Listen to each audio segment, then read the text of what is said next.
Alright, so who do I have here with me today? I'm Viviana. Viviana. Well, nice to meet you. Secondly, I always ask, how old are you and how long have you been displaced out here? 32, and I guess this would be day 4? Day 4. Wow. Could you elaborate on what happened up until you got displaced without getting yourself in trouble? Came out here to come out to my family and start this section of my life out here instead of back home in Oklahoma. Yeah. I was working for the family company for about 13 some odd years, and because it's a Christian family-owned business, they couldn't have me seeing clients and stuff like that, so we just decided as amicably as possible that it'd be best we went our separate ways. So I took a rest after driving all that way out here, and police ended up impounding my vehicle because they suspected me of DUI. Oh, buddy, man, I'm sorry to hear all this, man. You know, this is like a rhetorical thing that goes on and on and on, man. I mean, I'm so sorry for you know what you're going through. Yeah. Yeah, I know you're everything like shit. Take the car. Yeah, you got your cat. You're good, huh? Yeah. Why is it? I got a question for you. Why is it most people that are homeless or who are in these situations, you know, why are they just so compelled to? I don't care what you do. Don't you take my cat or don't you take my dog? Why is that? Something that actually loves us. At least that's what I think, maybe. That's awesome, man. That's really awesome. You know, good for you. You know, how long have you had the cat? Your whole life, 4 years. Wow, man. It's a good-looking cat. Just a little people shy. Yeah, nothing wrong with that. He's a good boy. Yeah, that's cool, man. His name's Henry. Henry.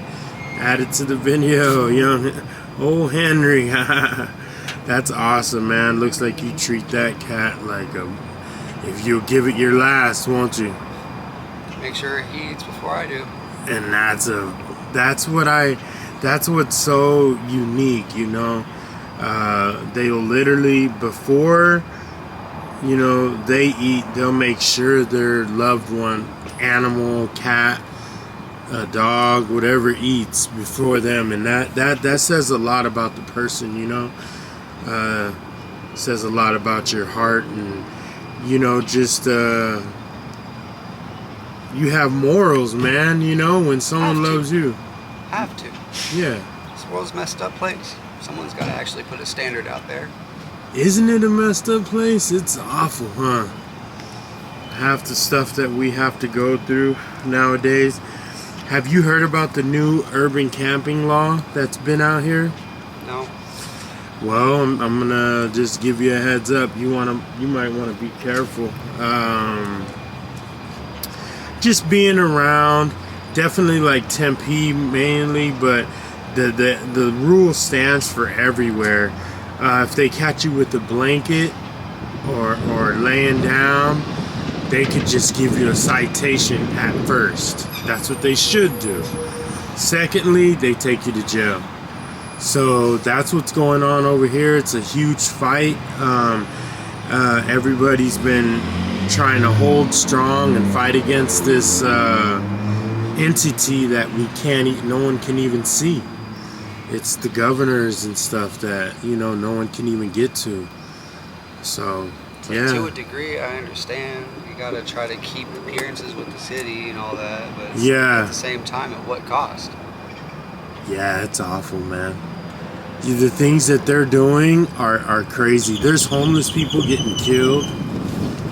I'm serious. It's a simple Google search. You can look up homeless man gets shot in Tempe. A buddy of mine, he got his whole mouth shot halfway off. He's still alive. Like someone just came up and shot him. I was worried about that last night, actually. Just as I was laying down where I lay down, I'm just like, man, anyone could just come up on me right now. And just, you know, you never know. It's just, this is just a crazy, crazy, crazy, crazy world that we live in. And, you know, and it's gotten worse.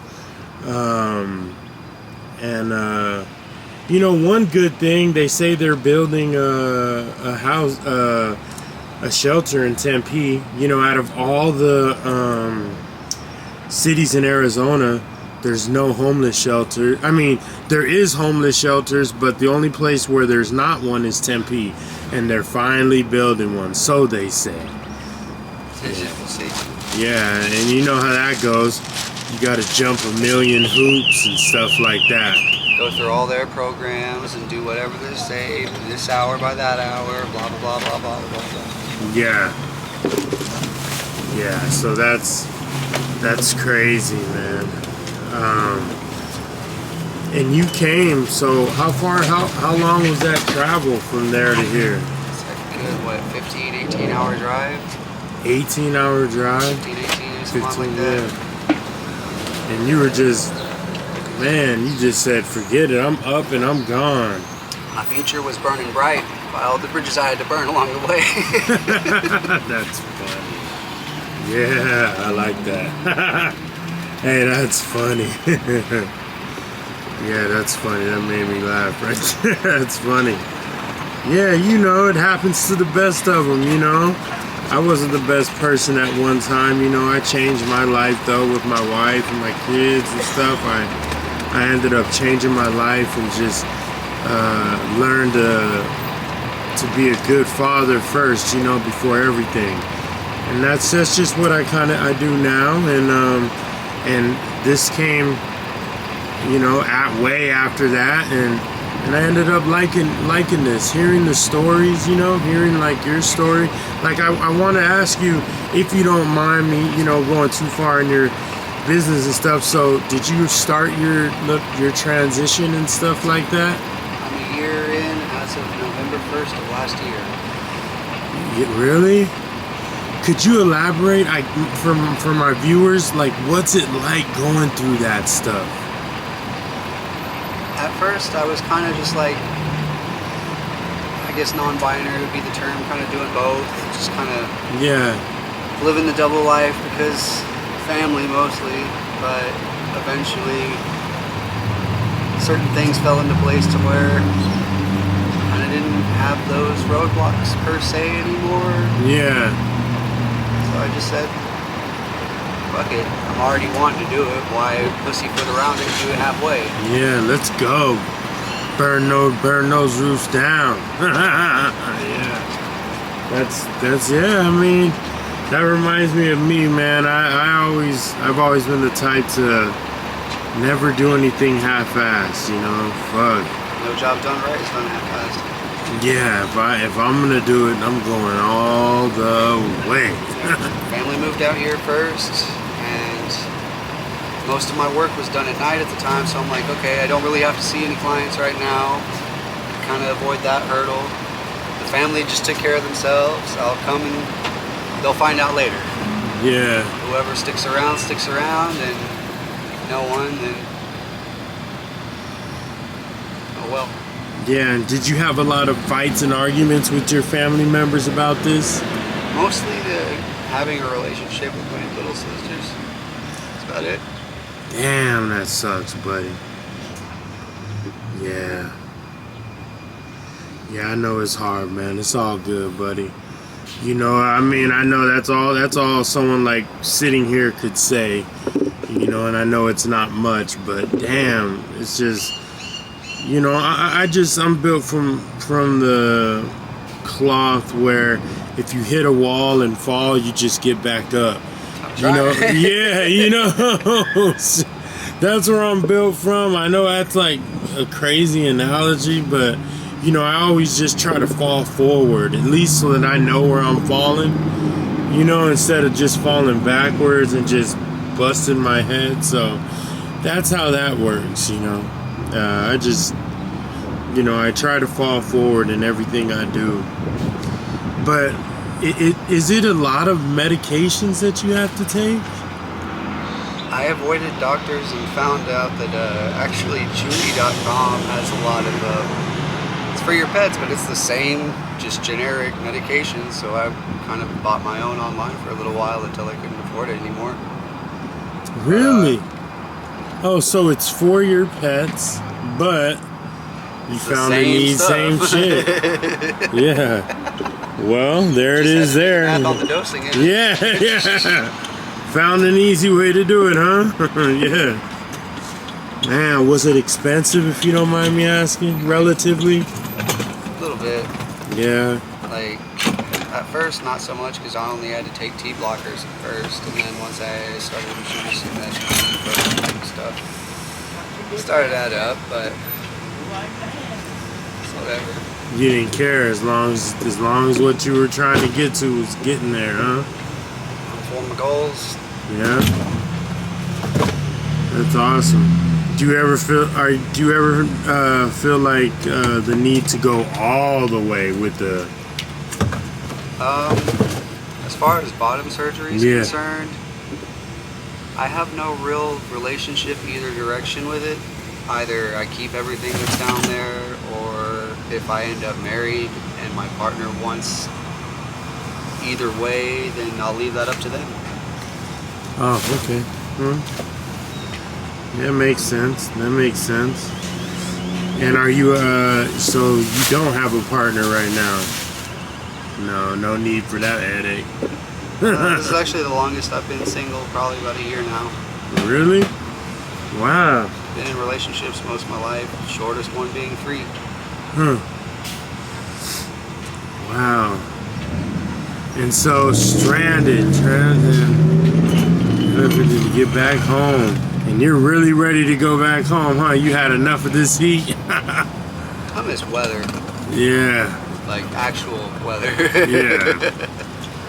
Yeah, this is, oh man, Arizona burn you to a crisp. Like, I like to skate, I like to snowboard. You can't do that really out here. Mom and Dad are talking about like, oh, Flagstaff, you could go snow. What?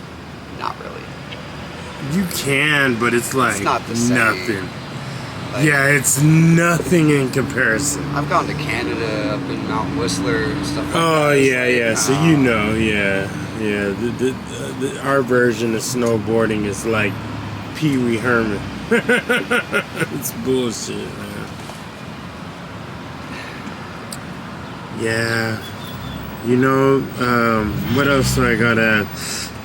I want to ask, so when you finally came out to your family, obviously it was hard, but what was the hardest part? Actually saying it.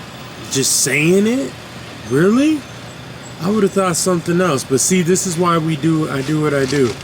I get the real answers, and I get the real street answers from someone who really did it, you know? So just saying it out of your mouth could be to their face, yeah. That actually was harder than anything. I can believe it. Because there's sometimes you're so psyched up and you think that something's gonna go one way and then it goes another way, you know? I even told my family, I was like, I didn't think this was a conversation we'd be having till we were dead. Wow, see? And there it is there. Well, man, you know, I want to just definitely thank you for this interview. You know, I really do appreciate it. You know, I know, you know, it's hard to talk about, you know, things like this. I try to do it in a respectful way to where, you know, I don't want to get no one in trouble here. That's not what we do. I can't stand getting people in trouble or doing none of that stuff. I didn't say company names or anything. Yeah, I'm not doing it. I'm not here to get no one in trouble. I just like to hear the story, and and we see what people think. All right, can you shout out your Cash App so people can see it? There it is there. And if you guys want to help, please do so. That's Transfox. Fox. Viviana Fox. Cashapp. She's looking for about 140 to get back from Arizona all the way to where? I might not go to Oklahoma. I might go to Oregon. Might go to Oregon. There it is. Might go to Oregon, wherever you choose. All the right. bridges are burned, so I mean, really, this is the freest I've ever been in my life. Yeah. All right. All right. Thank you so much for this interview. Like I said, it was amazing. I got a lot of information that I didn't know. Hopefully you gained a little bit too. You got to get a lot off your chest and things of that nature. If I ever see you again, which you're probably not, you'll be gone by then. You know, hopefully it'll be on the up and up and you'll be doing better than you are now. Thank you so much, all right? You have a blessed day. You too.